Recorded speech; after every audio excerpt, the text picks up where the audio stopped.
Ma Mission TV, le miroir du monde. Dans de ce stade, il faut que à toi foutre 3 millions de dollars na entreprise Mango. Bazolinga ba kota de ce stade pour bana matade ba tomoka ba ina président assemblée. Ça n'a rien à voir na tuni bino awa à tout aye biso 6 300 000 dollars ba pesa pour le stade à ça na ngonine. Mais à tout aux aïe tant que on a tout assemblée provinciale arrête ba kanga ba mova. Mais c'est intérêt. Donc ça linga na 9 mois sans assemblée provinciale. Ngai vis ngai mise travaux publics na ketina stade wana yetsa na conseil des ministres aboya ko sama masa sala musala politique aux chômeurs no monde ba chômeur bazo nganga pam pam. Présence honorable président na sam na gisasa na jolo bango lelo batwa noté ayaki sur invitation ya ministre de la justice passe au niveau du gouvernement central ba créer une commission anticonstitutionnelle pour analyser motion ya ba député na côté depuis 2006 na premier rapporteur de l'Assemblée provinciale Congo central. Premier rapporteur sur Banabino, il y a Congo central. Ngam na sali règlement de l'intérieur wana au besoin de non originaire. Yem de sali ango. Ce qui volonté faut banana national nous battre afro de 1000 francs. Bas sarcler stade wana nan. Au sarcler c'est un financement extérieur. Bas sarcler toute la volonté na. Et puis stade ya zo banana wana. Ngana za ministre des travaux publics, na za ministre président, na za René Fils Wene. L'expérience oyebi mama misala kotonga. Stade wana gérer ki ango. Ma Mission TV, le miroir du monde. Mbote na bino bande ko bozuli baku ya kolanda biso lisusu na poko lelo tozali ne sengo po ite bozali ebele na mikili ya poto bande ko na biso bomesana kolanda biso à travers le monde 5 continents ndenge tolobaka na République démocratique du Congo seule émission zo en direct de na 26 provinces bozali kolanda biso couverture totale tozali na Kinshasa pour na kobeta masolo Congo plateau populaire ndenge na lobaka ite émission to kundola to se déplacer ka verbe invité kasi lelo bande ko balandi to kobeta masolo ya Congo central mais tozali na commune na Mongafula tolobaki Sengeto solo na Otali Congo central. Bande ko balandi balia kangulu litoi mokote.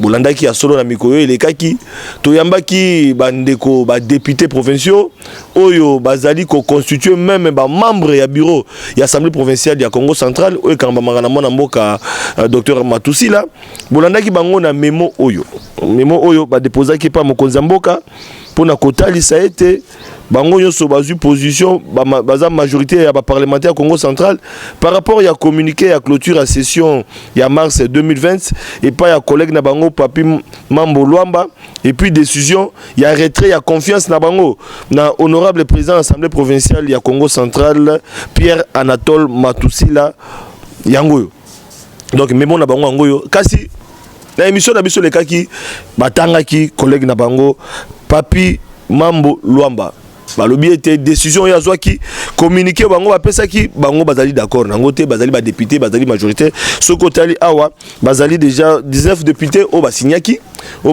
mais na émission balobaki était ba commis au-delà de 25 donc pour na koloba était bato baza ko baksama pour na retrait à confiance na président assemblée provinciale et puis kotali ça a été communiqué aux collègues na bango à salaki pour na clôture ya session il y a 2020 bango baza d'accord na côté tant watanga moto to lobi était moto za pe na droit ya ko répondre droit de réponse ba pesa ngo toujours ba ko pe mela motuté to za ne sengo po était alubakate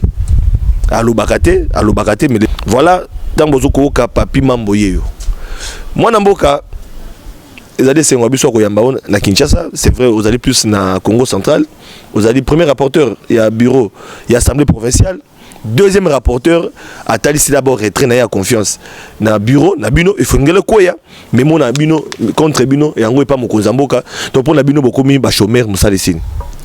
Merci ndeko frère na pesi bandeko noso ya balana télé 50 mote mingi eza mbala libosona leka epana yo c'est parce que naza respecter ba texte hein en tant que rapporteur na ko koloba ngai moko téléphone zo avis et autorisation ya président de l'Assemblée a autorisé ngai na ya communiquer parce que pour na fixer opinion par rapport à contre-vérité et un groupe ya ba frondeur on a zo bien ba frondeur ba pro atout et ba les gars qui pour na communiquer hein ko salir comme ya docteur Pierre Antoine Matusila comme président de l'Assemblée de deux pour na apporter vérité par rapport à document au bazo bien mémo donc je demande pour na okinde ko expliquer ba population. Je pense que les Sony mingi kota la batu mikolo balegi na télévision pour na koloba ki basali mémo contre président. Je pense une année après bato fallait batanga balingo tangate balingo tangate parce que aux règlement de l'intérieur et un des pasteurs azoter en église azoter bandiminaye sans verset biblique bandimi wana c'est bakoza lobiko na ndimité parce que eza na bécriture oyo epesi bango makam bénédiction te donc un nazo fixer une opinion nano que bandeko nyonso oyo baleki na plateau même au batanga ki memo baza na problème ya connaissance ya fonctionnement ya assemblée député quel que soit dans le monde na tambo bambo ki belé na zaki forme pas ba français ba belge ba bengai 12 ans après nana mona député asali memo contre bureau na ye na exacté tout est réglé dans le règlement de l'intérieur. Le règlement de l'intérieur, article 22, le Binin. Ceux qui vont constater que député, membre de bureau, banana présenté dans le questeur, Azak au salam salabete, Azak manifesté bien compétence, Azak tam institution mabé, et Zana bino ba député au cours d'une plénière pour construire une commission d'audition et commission na débat cause la contradictoire mutobo accusé de honorable Matusila à cause de la peine à défenseur de avocat na commission pour défendre biloko besoin reprocher na la carte assemblée provinciale na carte assemblée provinciale ils ont le règlement de l'intérieur article 22 donc ceux qui vont accuser bureau débat il faut dans la carte il faut créer une commission spéciale et entendre membres besoin incriminés notamment na cas où il y a rapporteur na cas il y a président vice-président questeur il faut qu'ils soient entendus par une commission débat il faut la contradictoire ba noter ba collègue ba noter article 22 comme ça tant bazana ndako so bazana bano ba koli ba aider bango batangela bango article 22 président assemblée provinciale tout le monde après Covid-19 tout en état d'urgence sanitaire pour tout projet en sous soubin l'assemblée provinciale ils ont ça là mais bino président Matusila avant d'anayer babik ceux qui na centre médical na yemoko l'hôpital na ne place à signer ba document donc assemblée provinciale le kangama bureau fungwa makate kaka mukolo moko yo yeko ça ba communiquer na yo wana au déjà des ordres d'abord aux non originaire il y a Congo central et puis monyo ko ba ne Congo bango ba kolomboka tana makambango na Matusila na yo ndenge mo. Merci pour la question, je pense que émission va permettre pour une fois pour tout ba comprendre que honorable Pierre Anatole Matusila a sa présence institution, ça c'est un. De deux, c'est médecin. Quand ça, la politique, on a chômeur. Non, on a chômeur, présence, c'est honorable président de l'Assemblée. Ça, na jolo bango lelo batwa noté. Il y a 6 invitations. Il y a ministre de la justice. Passe au niveau du gouvernement central, créer une commission anticonstitutionnelle pour analyser motion. Il y a des députés. Depuis que ça a une maternité, message phonique est allé. Non, il y a un message. Non, présence à la mission. Il y a un vice-président, la commission, la commission anti-lelo oyo, nous avons sa conclusion, la commission a bangoté. Présence à la ça, message phonique est allé. Tant que présence à la ça, il y a un état d'urgence. Tous les gens en vacances. Tant que vous êtes en vacances, comment on a présent au Sénat. Allez-y, Mwamba. Pour nous tourner, vie état d'urgence. Si vous avez une province qui fonctionne, nini. Présence, il y a une image des alliés. Présence, c'est dans le lobby. Non. Loi et lobby que l'ouverture de la session, c'est constitutionnel. Nada, tu vas payer ça. Donc, le fait de ça constitutionnel, bon que ne matadi, et qu'on fonde mayango moko. Nous sommes présents à ce comité pour nous rappeler les dispositions contre les députés pour nous conformément à la Constitution. L'Assemblée provinciale tient de prendre loi des sessions ordinaires. Moi, je forme le 30 mars, moi, je forme le 30 septembre. Comité wana ezagili na ba chaîne matadi, mutatanga yango za journaliste. Ba PCA atangi pona biso ayeb sa biso ba député journaliste, ayeb biso ba député que c'est ce fongami. Na moi da mutu député courrier mon côté mais besoin prendre la télévision. Communiquer batang na télévision communiquer. Il faut censé ba yeb so non, ba ficher pe na assemblée. OK. Na comme place ba joba ngana salle na fondu na hésiter pour pouvoir. Awa journaliste atangi ba sali problème té. Règlement de l'intérêt car na zolo ba awa. Et le bin article je crois na kota la bango article les autres membres du bureau agissent par délégation du pouvoir. Donc, président faut pas pouvoir na ba membre non, ils ont détenu pouvoir non, ça ko kabola ngo. C'est autant comme na point clôture, non honorable rapporteur.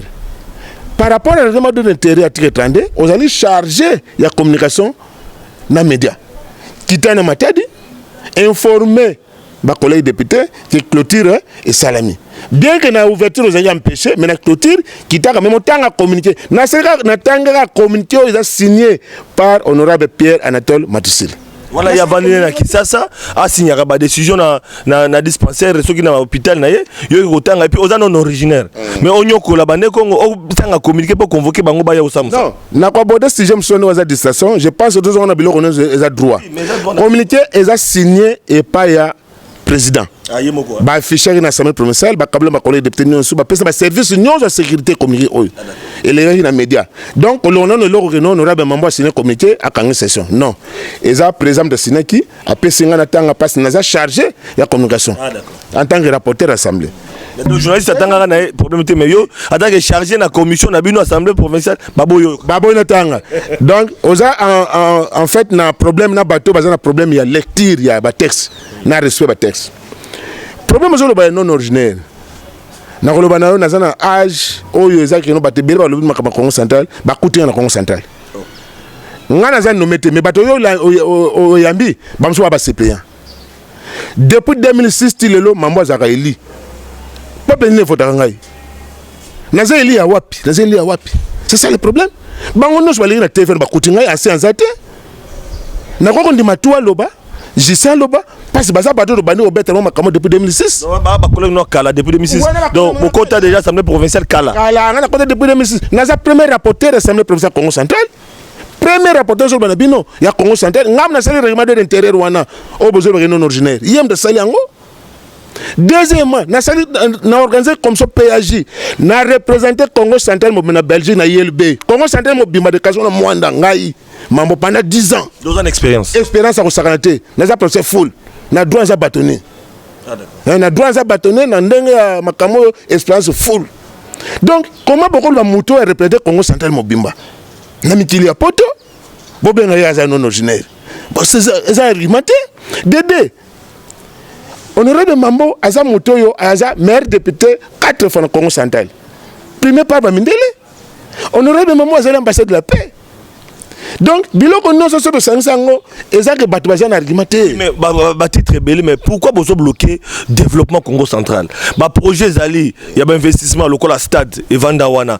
Et vanda ba jeune ba o ba pété et puis bino ba député beaucoup bloquer bino bureau. Docteur Matusi là, a ko permettre de le fonctionnement misolo bima po été Congo central ba tongango bato ba voter bino mona mboka papi mambo. Et ko salo pas cité tango ba ozo tambola ba kolela o komona Congo central et ko zonga sima et ko sala bino pas cité bino moko vraiment tant bon la province monsieur se développer bureau assemblée provinciale et tingele kende kaka na epsio que non ataba tirele à tout 10 ans ça le remonter en quoi assemblée provinciale bloqué gouverneur de province nanine assemblée provinciale en mars 2019 ba accordé 6 300 000 $ par ton stade assemblée PCS 6 300 000 à point na ça stade assemblée provinciale et PCA ba texte ba dit assemblée provinciale ba contrôler DGKC ba matiste comme 3 milliards à 4 milliards de francs congolais mbongo yezo yango ba banque nous ozo ba crédit nazo kamo bozo ba assemblée provinciale bloqué na nini po mbongo ozo yango mi tour zo soma ba ministre na ye azo ko mbongo na sasa ndenga lingi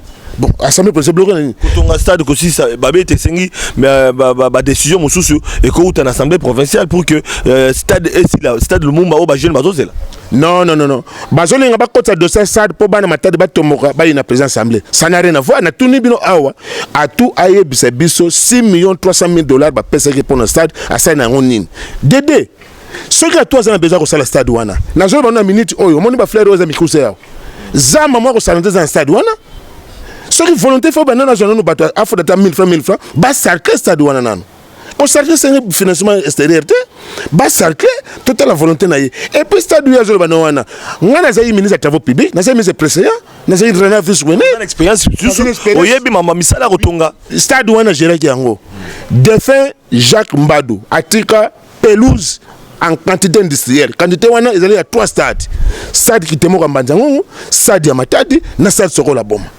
défense a tiré ba conteneur ba chaise ya stade et en quantité en excédé j'aurais 4016 de colonne ngwana mais à tout aux aïe tant que on tout assemblée provinciale arrêté ba kanga ba mova mise intérieur to salinga na 9 mois sans assemblée provinciale ngai vis nga mise travaux publics na ketina stade wana yesa na conseil des ministres aboya ko sama stade ba kati courant na stade na bisa toi intervenir aboya ba mindela ba zongi sasa ndongo zo mo de ce stade il faut que à toi foute 3 millions de dollars na entreprise Mango o commandant ba pelouse wana 3 millions ba foute bango na nyongo so bafuta 3 millions wana ezalaki mpo bamindele wana bamonte bakiti bachaise tout bamonte na pelouse balebetama mais misala oyo etiyela kosala babureau baparking biloko aménagé nyonso nde ezosenga 9 millions de dollars en principe de stade apo esila c'est 12 millions de dollars en tant que ministre ya travaux publics nazali ministre président na ye eza 9 millions te 9 millions te 9 millions te 9 millions ezaka mpona babureau 9 millions bazolanse kaka mpona baza na maîtrise te banana ye moko gouverneur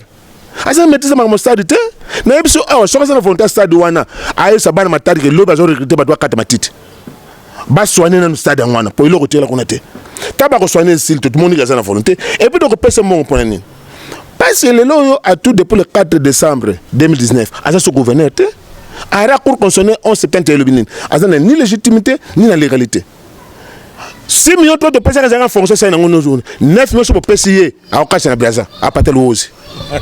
T'es honorable quand même ministre honoré au Koloba bongote. Oh, nazolo banayo 6 millions 300 000 dollars ba PC pour notre salaire ngote. Pendant que ça déci, nazo comme à moi de ça ba so. Asa déci mais yena zo ko engager gouvernement ya Congo central ba discours bongote que no boso ba na population bozo ba ke ato alongo mais ye wana zali. Tant mo konzambo ka bezo ba gouverneur ye wana ne azali ko ya. Muto ali ko engager ba institution ya Congo central ezali mais tant mo ba kaza déci bon. Na ebité yo moko lobi ke no yo moko zali ko maîtriser ba loi ba ndeko no musu ba otanga ba zo maîtriser te. Bon siko conflit wana aussi la raté. Nazo sa yo désordre eza na Congo central eza entretenu na bato bazana kisasa. Par exemple, je pense na rosenga na président autorisé na mission mususu na tanga le bateau yo bazo gérer province par progression na Congo central. Province est gérée c'est ça. Comment on comprend ba le état de droit, état de jungle, mais état de droit le binin, respect la constitution. État de droit et le bibo sala ba procès belete ba jamalite. Et qu'on s'appelle ba procès d'intention, ya ko nuire na bateau. Mais vrai état de droit, les respect la constitution. Tous en arrêt 1171. Article 168 de la Constitution et le Bénin. Les arrêts de la Cour constitutionnelle sont susceptibles d'aucun recours. Ils sont exécutés immédiatement. S'imposent au pouvoir public. Article 168. Tous les arrêts au Cour constitutionnelle rendre biso. Et le bien à quatre cours le Bénin. À tout hasard ni légalité ni légitimité. Pouvoir naie est ici na base moko juridique té. Cour à lobby. Parce après Cour constitutionnelle Zanzambé. Mais tant qu'on court le bino, il faut exécuter. Mais il y a ce qu'on place pour ça à respecter pour constitutionnel. Si vous avez un état de droit, tu acceptes non. À ton jour, c'est l'article 64 le bino, tu se prendre en charge de ce mongo. Pour se prendre en charge de bino, que ça va, tu connais, tu contestes sur le ça c'est ça qu'on a. Le rôle. Maintenant, je suis de Reflavin. Là, c'est un problème. Le président m'a déjà pas un problème. Ndeko azana sonabata azana tempa azana luila ayebi ke président ayeza félicite Tshisekedi chef d'état ayebi coalition te mutu après 5 ans ba ko évaluer na makambo peuple wana sonabata luila a ko évaluer chef de l'état déjà de nous sala au monde Congo sans déjà évoluer te et comptable nana ko za comptable devant population wana c'est le chef de l'état et ça président de César tout à tout à gérer pour son mot de pouvoir mais intégrité pays mo batango et chaque Congo central les alliés Ezapé Yazali. Na autre c'est là le non nani chef de l'état le bi Néo Kassavou président premier président comme héros national. Mais au cas où bateau chef de l'état en vérité bon comme si Kassavou héros national pendant que place Bakunda ils ont 7 têtes d'érosion. Place Bakunda quand Néo Kassavou ils ont 7 têtes d'érosion. Donc ba élevé mais balande place Bakunda était. Même le gouverneur zo faisait mais le gouverneur décide cette tête de réseau pour vous dire que non, et loco il n'y a pas un problème entre l'Assemblée provinciale et le gouvernement provincial décidé, mais ça problème d'intérêt à Batou. Donc, bitumésalité entre l'Assemblée provinciale et le gouvernorat du Congo central. Bitumésalité? Mais c'est un bateau qui continue bitumango. Bango ne besoin alimenter. Yeb ça c'est que tant que gouverneur a des recettes nous a déjà cassé. A un bon péage, a un nyons. Ce qu'on a bloqué à la province. N'a a action de la province. Nan. N'a pays ici na zuka. D'ailleurs comme ça fait ne pas le présence à la maternité. Ne besoin le belawana. Na zo ya mission. Bon, ni ne empêcher y tam so na maternité pour peut-être bloquer. Ni ne empêcher y à ça là. Bon yeb sanga za ba ministre de nyons. Ni ne empêcher à foutre ba ministre ba retraité à 5 mois. Ba ministre na 5 mois. Ni ne empêcher à tout afuta bato ya SGPT péage nzela alufu yema ango 39 mois nini empêché ye afuta bata Secorep a révoqué bango nezo plus de 200 personnes nini empêché ye. Alors tout ça, le billet président Madoussel Makambo, je pense que les analyses à ma bébé au niveau de ça. Voilà. Pour résoudre le problème à Congo central, il faut que respecter les 2 arrêts à cour constitutionnelle. Loi organique portant fonctionnement, il y a cour constitutionnelle le Bénin. Les arrêts de la cour sont exécutés par le progrès près la cour constitutionnelle. Nulle part dans la constitution, c'est un abus sur le dialogue. Mais bande ko tellement dialogue pourquoi nabi tant que mon ba ko zaka na makambo légaliste mo konzambo kapapa pesa ki makanisi eti lelo sengeli bato ba kutana ba sangana ba solola to mona bande ko musu ba ba radicaux lokola ba G8 to mona bande ko mususu lokola ba les blancs Congo ba zebele ba bilenge to tanga ba bilenge mais lelo yo babi ke noto ki na schéma ya ko solola poto elaguer ba problème ba difficulté Congo central ke de liboso papi mambo Ozali Mokambi, parmi Bakambi, il y a bureau assemblée provinciale ils allaient jouer rôle monene, oyebi ke bane Congo bango benga o kinzonzi, bafanda ka basolola, voie de sortie à crise au monité ke et cause appel dialogue, makanti pe malamu ozana yango, ensemble na bandeko, ba député na bandeko mususu bo vanda bo tiana se, bo la fin. Tous d'accord dialogue mais condition mo ba passer la constitution. Comment dialogue est spécialement pour le Congo central, na Kasai central. Bayera ka lobby ba évoquer que 11 septembre ya biso ba kolo arrêt ba tien intérimaire. Pourquoi c'est un dialogue na Kasaïté? Mboko ya ministre intérieur kune pa na yeka nkonda te dialogue te. To yena kwango ba nommé moi jeune il y a 29 ans à c'est l'intérim. Ba évoquer que ba député ni 11 septembre na biso. Comment dialogue na Congo central? Nous mettons ni na Congo central wana. Ni les alliés, aux actes non comme province moko à part entière comme spécial, aux actes il faut passer un dialogue ba manipuler biso ba le dialogue wana entre JC na tout. À tout ailleurs c'est JC makambo salarié. Ba dialoguer. Mais à coloquer non ba mbaler population non sur dialogue, nga ba tina na matière pour na dialogue. Ba tina na matière di 14 ans na sali, et ça pour na légiférer, pour na contrôler le gouvernement. Na ko non peut par express na zanango. Gouverneur Jacques Mbach a méga dialogue. Et simbakate. Défense Jacques Ayeto ke biso nous mbanzangu na jole banoti lelo communiqué final de tanga maté to zara bande ko Fabrice Poela ba papi mante to zara ba kuna na ba venyo ba vembu na zara ba na dialogue wana ya mbanzangu communiqué final ti lelo ce qui 8 ans après tanga maté donc na yebi batu nyo wa peuple mo boko kanate na jole sayo lokole zali ba intérêt na 4 blocage à Congo central zo confirmer bino eza entre FCC na cash bitumeza wana Batouane de bloquer comme tout la té. Donc basolola FCC na cash. FCC na cash basolola parce que bangon de bloquer. Na zambi lo comme solo ko bamilo awa mais tout ça émission sur temps amti. Na ko démontrer comment FCC a tiré ficelle. N'engé pe cash à comprendre que bateau mais eloko na ko yesa cash. Bozo wela muto aza hybride. Bozo kanisa za muto na binoté. Aza ba parent biologique o ba botaye. Aza interférer à PPRD. Tilo ba tira été. Bon mon va faire déclaration, ba ça déclaration la sala wana. On mo tia songi. Non, na zo nous de carte de vérité. Ba pour ba ta ngana ba vérité. Mais comment IFC bomba chapitre, on a bomba chapitre. IFC c'est bomba chapitre on ko fungula ngo sima. Oui, pour ça ba po bilo rezebele. Comment ba de reflaver moi de on banga tenabi chapitre wana. Deve sidi de ay mot de la fin. Bino ba politicien bolingolo ba biki da mot de la fin au ko to ata 5 minutes. Bomba chapitre wana comme ça to vendre lango bande ko balandi donc avec Papi Mambo prochainement bi akofungula nani bitumo entre FCC na cash ne ba tirer ficelle akoloba. Na bi abomba yango poto dingi Congo central ekende liboso après sa moto te.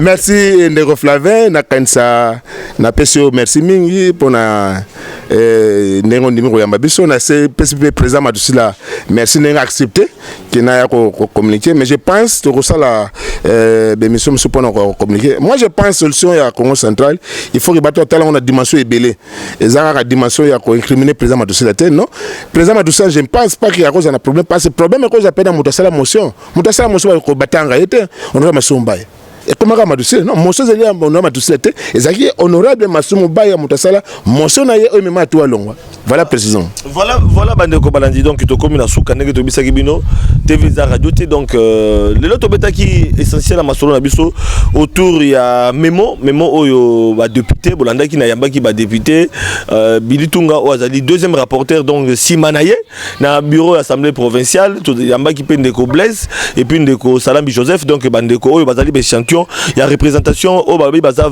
plus de 25 députés provinciaux au bayo ko déposer memo mais batanga ki pe moi na mboka papi mambo parce que il y a signé qui clôture il y a communiqué il y a clôture il y a session il y a mars bango bazalaki d'accord na ngote bolanda ki bino moko pe baza retirer confiance na bango na docteur Matusila yango ya ki tant que député ba cita qui est azali pe collègue na bango deuxième chapitre il y a FCC cash mona mboka papi mambo na ebisi abomba yango akofungola ngo sima tokutani lobby na invité mususu pour na robeta maso Congo pour kolema bota na bino. Ma mission TV, le miroir du monde.